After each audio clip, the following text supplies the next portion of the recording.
looking for some great financial apps to try out in the new year ahead? Well, in this video, we're going to be taking a look at my top money app picks for 2020. Hey everyone, this is Kyle from Money at 30, and on this channel we look at personal finance from a millennial perspective, including app and tool reviews like this one. For the past 2 years, I've assembled a list of some of my favorite personal finance apps I think are worthy of your time. So why should 2020 be any different? With several new tools coming to my attention in the past 12 months, and some old standbys continuing to show promise, this year's edition includes a mix of both. Without further ado, here are my top money apps to download in 2020. First up is a P2P payments app I came across almost by accident last year, and that is Mezu.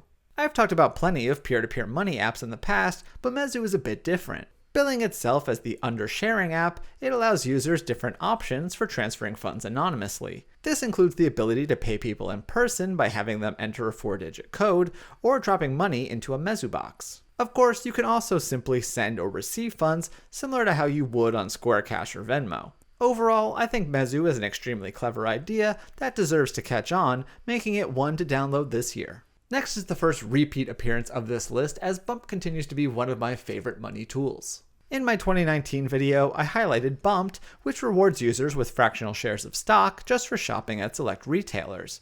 Even then, I was still worried that the app might make significant changes, such as scaling back its impressive lineup of eligible brands. However, that still hasn't happened, and I've been quite pleased with just how often I am able to score free stocks from the app. Incidentally, while it's now been some time since I initially reviewed Bumped, it apparently still has a waitlist. As a result, I'm not quite sure how long it'll be before you can start earning for yourself, but I'd definitely join the list ASAP.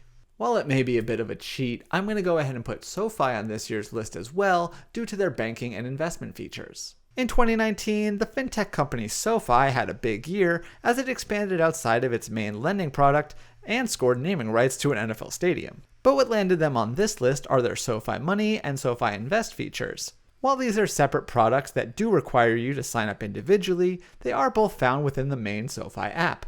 In a nutshell, what I like about the SoFi Money account is that it simultaneously acts as a savings and checking, offering a fairly high interest rate as well as a debit card that you can use at any ATM in the world for free. As for SoFi Invest, although their active investing platform may not be quite as powerful as Robinhood, I do enjoy their stock bits feature, allowing you to buy fractional shares of stock. Between these two accounts, the SoFi app has found a prominent spot on my phone's home screen. One tool that really surprised me in the last year is Emma, earning it a slot on my 2020 list.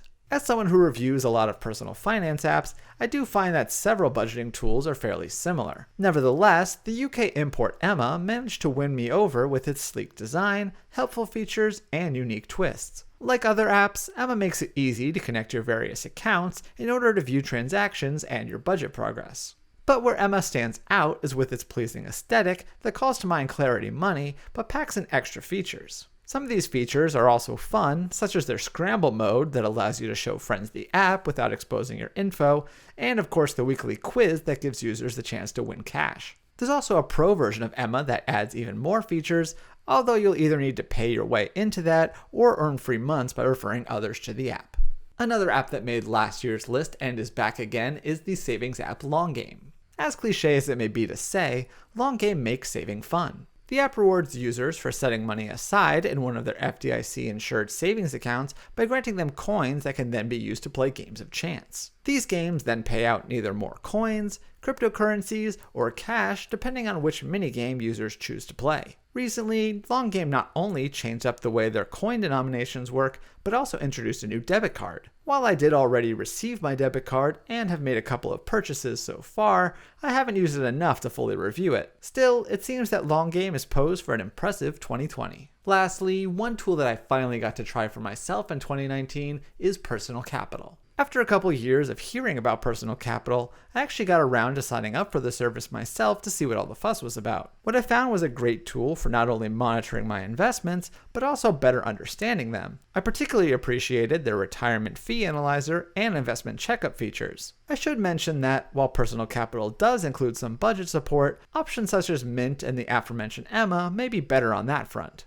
But if you're beyond that and are now more focused on tracking your net worth and portfolio, then this one would be my suggestion for you. Hopefully this gives you at least some idea of what all of these apps are about, but for much more on each of them, I'll have links to my articles on direnews.com in the description box down below. Also, if you like this video, please hit the thumbs up button, leave a comment, and be sure to subscribe because we have new videos every week. So thanks again for watching, and I will see you next time here on Money at 30.